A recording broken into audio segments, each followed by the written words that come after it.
Hello mga ka-sisters, ngayon ay magluluto kami para sa handaan ng kasalan ni Milinric or si Eric at saka si Milin, dahil ang araw na ito ay ikakasal si Eric at saka si Milin. Ngayon ay hinahati-hati namin yung kinatay na baboy para ang iba ay i-preserve, at utay-utayan na namin ng pagluluto yung aming kinatay na baboy.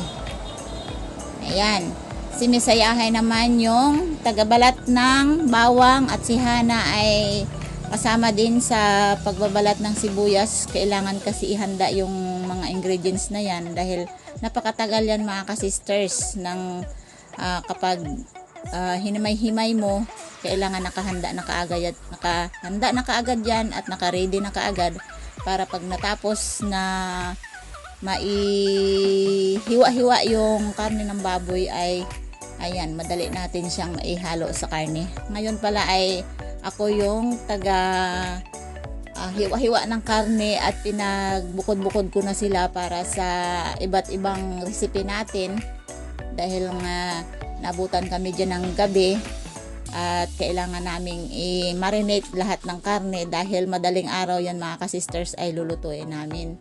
So may mga kasama pala ako dyan at naghingi ako ng tulong sa kapitbahay namin para lang may kasama ako sa pagluluto. Yan po mga ka-sisters, bago pa lang ang kasalan ng Milinric o sa part ni Milin ay napag-usapan na namin na sila ay bibigyan ng karne, bigas at allowance, at ayan po ang napagkasundoan namin, both side na kami ay nagkasundo para sa ganong plano. Dahil mga ka-sisters, pag kami ang nagpunta sa kanila o dumayo para magkasalan o mamunsyonan ang tawag sa amin, ay napakahirap kasi dahil napakalayo yung lugar nila, lalo pat dito sa amin ay sobrang init talaga at walang magpursige para suungin yung sobrang init dahil bukid yun sa kanila mga ka-sisters, at una pa sa lahat ang problema doon ay ang tubig. So napagkasunduan namin na sila ay bibigyan ng karne at yung bigas at maging allowance. Kaya maraming salamat sa part ni Belen na sila ay nagpaaluan sa amin. Ayan, malaking pabor yun sa amin na sila ay pumayag na ganun ang maging plano. Kaya kami naman ay nagplano na dito ay magluluto kami dahil marami din kami dito mga ka-sisters, at bilang memory na rin namin para sa aming kapatid na bunso na si Eric na kami ay magluluto ng konting handa lang para may konting salu-saluhan naman, at syempre masaya kapag sa harapan na ng pagkain ay mayroon tayong masarap na kinakain habang may pinag-uusapan. Syempre pagdating sa kasalan ay napakaganda na maging memory yan dahil sama-sama ang magkakapatid. So dito nga pala ay nag-umpisa na ako sa pagluluto, at ito ay madaling araw na mga ka-sisters, 3 o'clock na ng madaling araw, kaya umpisahan ko na ng pagluto. Dahil ang luto namin dyan mga ka-sisters ay napakasimple lang, at hindi na ako masyado nagpakaisip ng marami pang recipe dahil yung pinaka-paborito lang namin o priority lang na gusto namin sa magiging luto ng karne. Kaya hindi nawawala yung pagluto ng adobo dahil maraming may gusto sa amin sa ulam na adobo. Kaya ayan, isang kawa yung para lang sa adobo, at saka ang naging recipe pa namin dyan ay yung kaldarita. At naglaga din kami dyan yung sinigang, nilagang tuhod ng baboy na mayroong repolyo ang halo. Kaya ayan, hindi maabutan ng ilang oras yan mga ka-sisters, at maya-maya na yan ay madaling araw na at umagang-umaga na. Yung karne pala mga ka-sisters, matapos namin pinakatay yung baboy ng hapon at naabutan nga kami ng gabi, ayan, hiniwa-hiwa na namin at binabad na kaagad sa mga ingredients. Ayan, asin, tuyo, paminta, para pagdating ng madaling araw ay ready to luto na. At syempre hindi nawawala yung kanin, at ito na nga pala yung ating kaldarita. Ayan, dahil wala tayong videographer. So, pailan-ilan lang yung pinapakita natin at hindi talaga buong menu ang pinakita natin kung paano siya lulutuin. Syempre, ang kaldereta at adobo ay napaka-dali lang lutuin. Pag halo-halo lang lahat ng mga ingredients ay okay na. At pagtapos na mailuto natin lahat ng ating karne, ay ilalagay na natin siya sa isang lalagyan para hindi siya madumihan o maistorbo. At pagdating ng kainan, ayan, kuha na lang tayo. At syempre, ang adobo, hindi nawawala ang asukal dahil ang gusto namin sa luto ng adobo, mga ka-sisters, ay medyo maalat-alat at may konting tamis.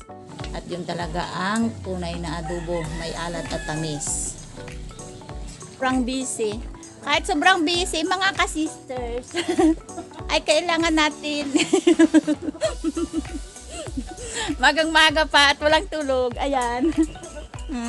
Kami ni Jean ay yan, busy-busy kami sa pagluluto ng aming handa sa kasal ni Melendrek.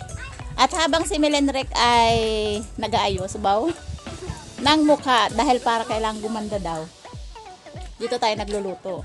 At syempre, ayan, ang totoong handaan daw, mga ka-sisters, ay may tutong. Masarap. Crunchy. Nagluluto kami ng bigas ito. Yan. Pakunti-kunti lang ang kain ng bigas para maganda ang pagkaluto kasi hindi naman marami yung bisita namin. Selected people lang. English.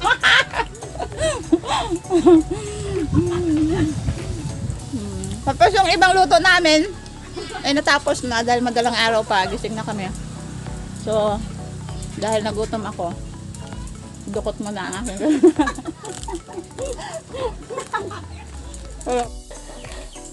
Ayan. Si Miss Ayahay ang nag-ayos sa ating bride. Wow, ang ganda-ganda ng bride. Trying hard, copycat.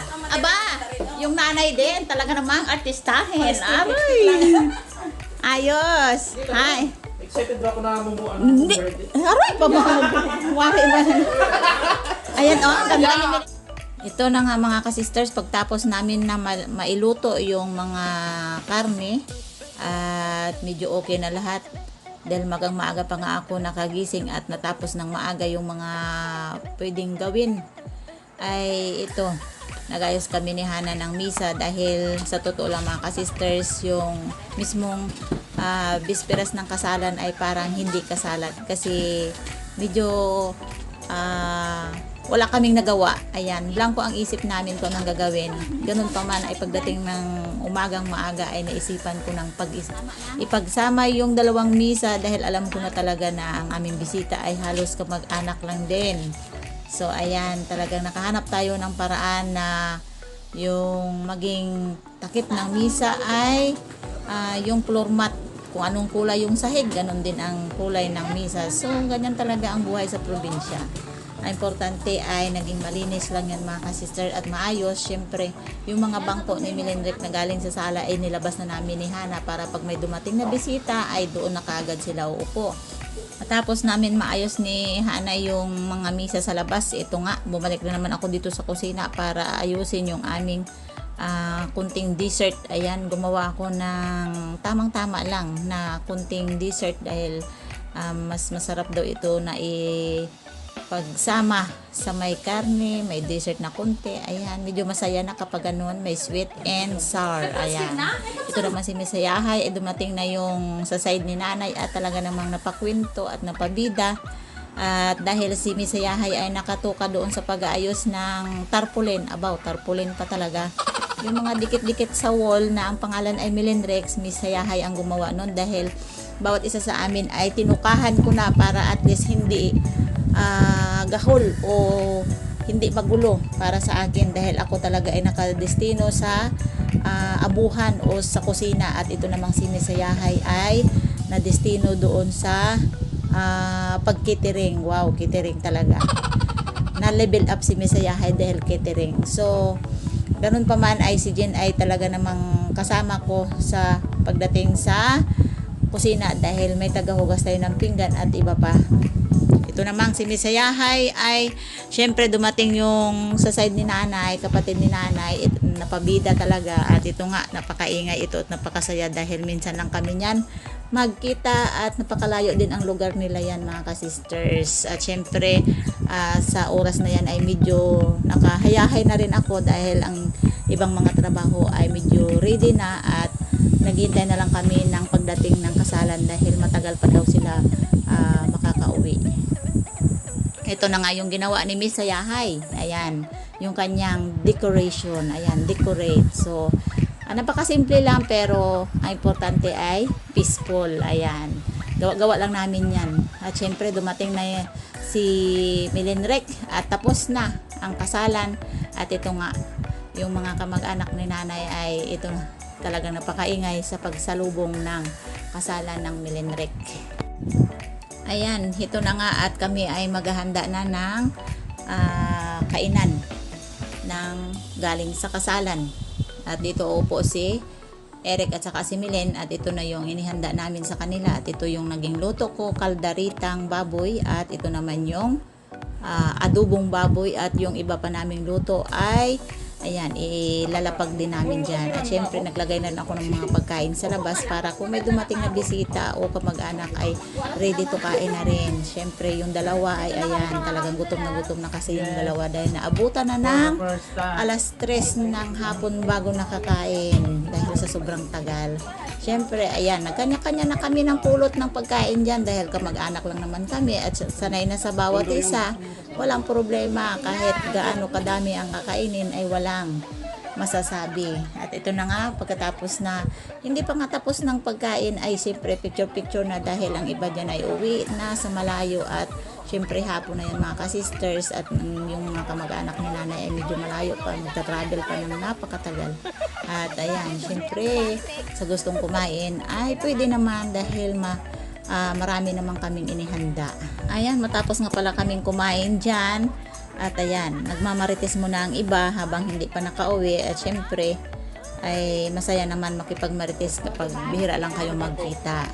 At pagkatapos nyan ay ayan, maghihiwalay-hiwalay na kami at ito na yung dalawa at natatapos na. Maraming salamat.